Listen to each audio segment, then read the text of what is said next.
A'udhu Bismillahirrahmanirrahim. Assalamu alaikum warahmatullahi wabarakatuh.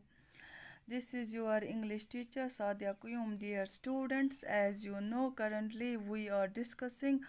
the last chapter from the prose section of your English text to lip series, and the name of the chapter is The God of the Only World, written by Amitav Ghosh. Today we are continuing with the same. Let us begin.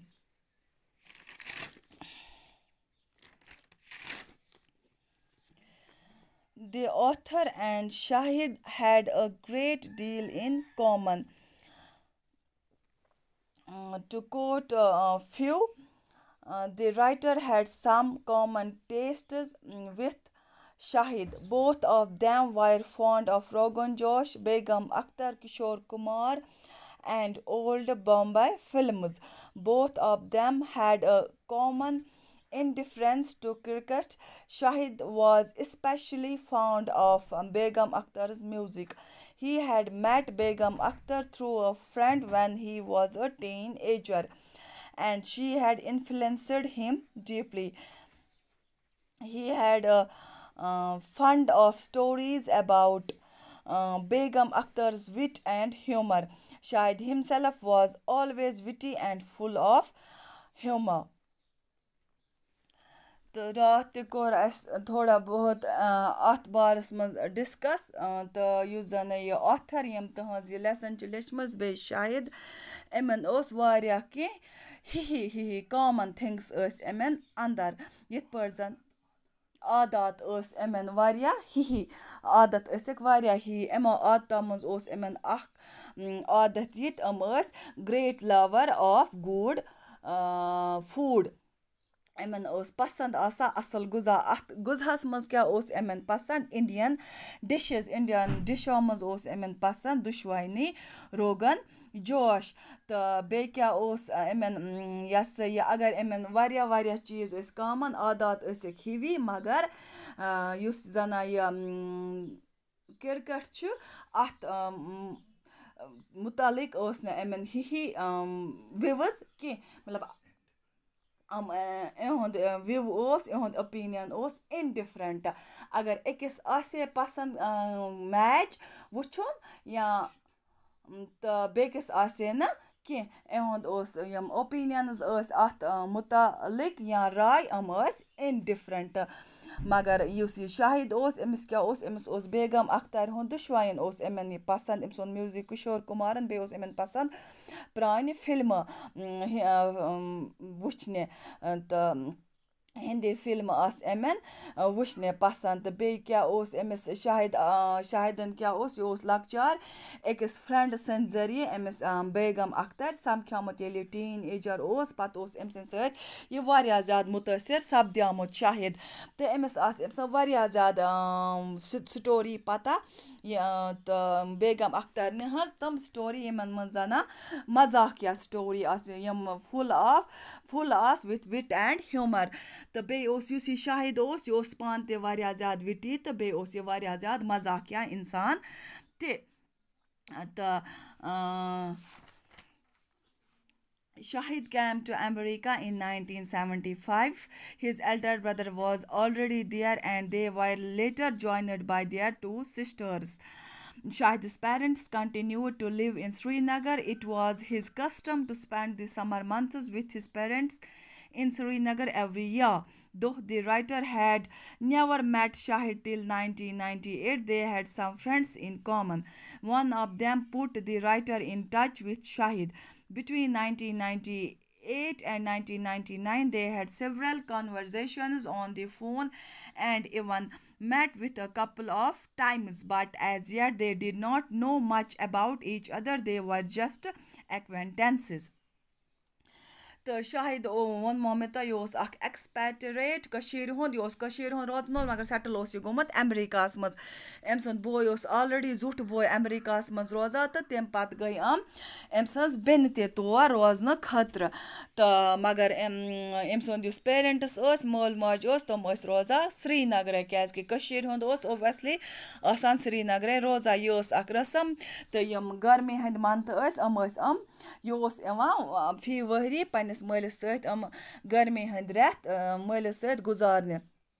تہٕ writer اوس نہٕ أمِس 1998 تانۍ زانان کینٛہہ مگر مےٚ ووٚنمو تۄہہِ راتھ یِم ٲسۍ أکسٕے یونیورسٹی منٛز پَران ڈٮ۪لی یونیورسٹی منٛز مگر یِمَن اوس نہٕ مُلاقات سَپدیٛومُت کینٛہہ تَتہِ تہِ ٲسۍ نہٕ اَکھ أکِس زانان کینٛہہ تہٕ یِمو اوسُکھ پَتہٕ ٲسۍ کَران کَتھ پٮ۪ٹھ واریاہ پھِرِ کوٚرُکھ یِمو فونَس پٮ۪ٹھ کَتھ باتھ تہٕ بیٚیہِ سَمکھاے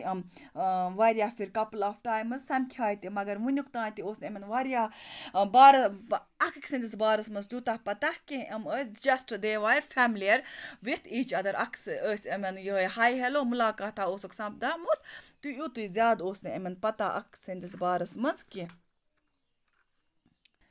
Despite knowing where his disease was going to take him, Shahid always surrounded himself with people which, according to him, gave him no time to be sad. اَمہِ باوجوٗد أمِس ٲس پَتہ کہِ یہِ اوس اَکھ پیشَنٹ اَکھ أمِس اوس یہِ ہسا یہِ برین کینسر تہٕ یہِ اوس کَران دۄہَے گیٹ ٹُگیدَر مطلب یہِ اوس پارٹی کَران دۄہَے مےٚ ووٚنمو تۄہہِ گۄڈٕ تہِ یہِ اوس مطلب زِندٕ دِل اِنسان اَکھ یہِ اوس دَپان یُس یہِ دۄہ نیرِ سُے گژھِ گُزرُن اَصٕل پٲٹھۍ کیٛازِکہِ أمِس اوس پَتہ میون موت چھُ واریاہ نزدیٖک تہٕ یہِ اوس نہٕ اَتھ سَنان کہِ یہِ اوس گیٹ ٹُگیدَر ٲسۍ یِم دۄہَے کَران تہٕ پَتہٕ اوس أمِس تِم نفر آسان سۭتۍ یِم نہٕ أمِس یہِ ٹایمٕے دِہان یہِ محسوٗس کَرنَس منٛز کہِ یہِ چھُ مَرُن وول أمِس ٲسۍ تِم دۄہَے خۄش تھاوان تہٕ اُداس گژھنُک موقعہٕ ٲسِس نہٕ دِوان کینٛہہ یہِ اوس دۄہَے کَران تِمَن سۭتۍ پارٹی لِوِنٛگ روٗمَس منٛز تہٕ Once at Barcelona airport, a security guard, a woman, asked him, "Are you carrying anything that could be dangerous to the other passengers?" اَکہِ دۄہ اوس یہِ یِتھَے پٲٹھۍ اِیَرپوٹَس پٮ۪ٹھ بارسٕلانا کِس اِیَرپوٹَس پٮ۪ٹھ تَتہِ چھِ أمِس اَکھ ووٗمٮ۪ن سِکیورٹی گاڈ وَنان کہِ ژٕ چھِ یا کینٛہہ ڈینجرَس کانٛہہ خطرناک چیٖز سۭتۍ ییٚمہِ سۭتۍ زَنان باقیَن پیسَنجَرَن نۄقصان واتہِ کیٛازِکہِ یہِ اوس کٔشیٖرِ ہُنٛد تمہِ کِنۍ چھِ أمِس یہِ کوسچن یِوان پوز کَرنہٕ پِرٛژھنہٕ To this, he clapped a hand to his chest, replied wittily, only my heart. He made a mention about it in his poetry. تہٕ یہِ چھِ ترٛاوان اَتھَس ٹاس ہاوان چھَس دِلَس کُن دِلَس پٮ۪ٹھ چھِ ترٛاوان اَتھٕ سۭتۍ ٹاس دَپان چھُس مےٚ چھُ صرف پَنُن دِل سۭتۍ اَتھ بارَس منٛز چھِ أمۍ پنٛنہِ پویٹرٛی منٛز تہِ مٮ۪نشَن کوٚرمُت أمِس لیڈی ہٕنٛدِس بارَس منٛز ییٚمۍ زَنان أمِس یہِ ووٚنمُت اوس ژٕ چھِ یا کینٛہہ خطرناک چیٖز سۭتۍ ییٚمہِ سۭتۍ باقیَن پیسَنجَرَن نۄقصان واتہِ کیٛازِکہِ یہِ اوس کٔشیٖرِ ہُنٛد ہو سکتا ہے أمِس ما آسہِ ہے تَوَے أمۍ یہِ کوسچَن پِرٛژھمُت یہِ ؤہیات سوال پِرٛژھمُت The author then talks about how the prevailing situation is Kashmir affected him. پَتہٕ چھُ یہِ وَنان کہِ یُس یہِ سُچویشَن ٲس پرٛویلِنٛگ یِتھ حالات چھِ کٔشیٖرِ ہِنٛدۍ تَمہِ کِس بارَس منٛز تہِ چھُ یہِ ڈِسکَس کَران تہٕ اَمہِ سۭتۍ کیٛاہ اَثر پیوٚو أمِس پٮ۪ٹھ تہٕ یہِ چھُ یہِ کَتھ منٛز ڈِسکَس کَران پنٛنہِ پویٹرٛی منٛز He wrote lot of poetry about Kashmir تہٕ أمۍ چھُ واریاہ پویٹرٛی لیٚچھمٕژ کَشمیٖرَس مُتعلِق تہٕ یِمو منٛز چھِ The country without a post office is one of the example اَمِچ ایٚگزامپٕل مطلب یِمو پویمو منٛز چھِ اَکھ پویِم یِتھ The country without a post office تہٕ is one of the examples یِمو منٛز چھِ اَکھ پویِم یِتہِ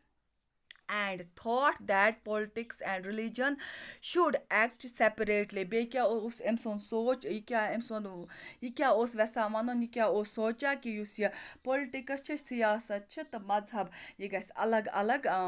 کٲم کَرُن ایٚکٹ گژھِ کامہِ گژھِ الگ الگ کَرُن أسۍ گژھو نہٕ پَنُن مذہب رَلاوٕنۍ سیاسَتَس سۭتۍ کینٛہہ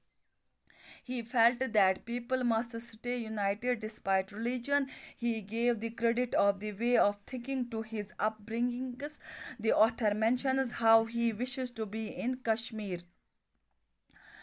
I would like to go back to Kashmir to die while taking his last breath, but could not due to the logistical and other reasons. He died peacefully. Uh, in his sleep at 2 a.m. on 8th of December 2001, leaving a void in the author's life. The author is left thinking how a bond of such short duration can have such a tasting impact. تہٕ بیٚیہِ کیٛاہ اوس أمۍ سُنٛد سونٛچُن أمۍ سُنٛد author ییٚمۍ سُنٛد شاہِدٕ سُنٛد یہِ کیٛاہ اوس وٮ۪ژھان وَنُن پنٛنہِ یِمَن پایمَن منٛز تہٕ یہِ اوس سونٛچان یہِ اوس فیٖل کَران محسوٗس کَران کہِ سٲری گژھن أسۍ کٔشیٖرِ ہِنٛدۍ لوٗکھ گژھو روزٕنۍ مطلب یُنایٹِڈ گژھو روزٕنۍ وَننٮ۪س گژھِ اَسہِ اَندَر آسٕنۍ اَمہِ برعکس کہِ کیٛاہ مَزٕ کُس کَمہِ مذہبُک آسہِ سٲری گژھن کُنی آسٕنۍ بیٚیہِ کَتھ چھِ دِوان credit He gave the credit of this way of thinking to his upbringings. یہِ چھُ امیُک کرٛیٚڈِٹ دِوان پنٛنٮ۪ن پیرَنٹَن یِمو زَن أمِس یِژھ پَرؤرِش چھِکھ کٔرمٕژ بیٚیہِ چھُ یہِ وِش کَران ظٲہِر ییٚلہِ بہٕ مَرٕ ہا بہٕ گژھٕ ہا واپَس گژھُن کٔشیٖرِ تٔتی گژھٕ ہا مَرُن پَتہٕ مگر کینٛہہ تَتہِ ٲسۍ تِتھۍ کینٛہہ وجوٗہات یہِ ہیوٚک نہٕ واپَس گٔژھِتھ کینٛہہ تِتھی بَنے تِتھی سٔرکَمسٹینسِز گٔے کِرٛییٹ کینٛہہ ریٖزَن گٔے تَتہِ کِرٛییٹ یہِ ہیوٚک نہٕ واپَس گٔژھِتھ کینٛہہ پَتہٕ گُزریٛاو یہِ پنٛنہِ مطلب یہِ اوس نیٚنٛدرِ کانٛہہ ٲسۍ وَنان نیٚنٛدرِ موت گوٚو أمِس 2 بجے تَمہِ دۄہ اوس ڈیٹ 8th of December 2001 منٛز 2001 گوٚو یہِ رُخسات ییٚمہِ دُنیا تہٕ گُزریٛاو یہِ تہٕ ترٛووُن اَکھ ووڈ اَکھ آتھر سٕنٛدِ زِندگی منٛز مطلب أمۍ اوس أمِس ہیوٚتمُت یہِ پرٛامِس کہِ ییٚلہِ بہٕ ییٚمہِ دُنیا رُخسات گژھٕ ژٕ لیکھزِ میٛٲنِس بارَس منٛز کینٛہہ تہٕ یہِ چھُ سونٛچان آتھر ییٚمۍ یہِ تٕہٕنٛز لیسن چھِ لیٚچھمٕژ کہِ یُتھ اَکھ اَصٕل اِنسان أمِس کۭژاہ کَم وٲنٛس ٲس کین سچ اَ لاسٹِنٛگ اِمپیکٹ اگر یہِ زِندٕ روزا ہو سکتا ہے کینٛہہ ما کینٛہہ اِمپیکٹ ما پے ہے کینٛہہ اَثر ما پے ہے تہٕ dear students this was all about the god of the only world we will meet again till then اللہ حافِظ اَسَلامُ علیکُم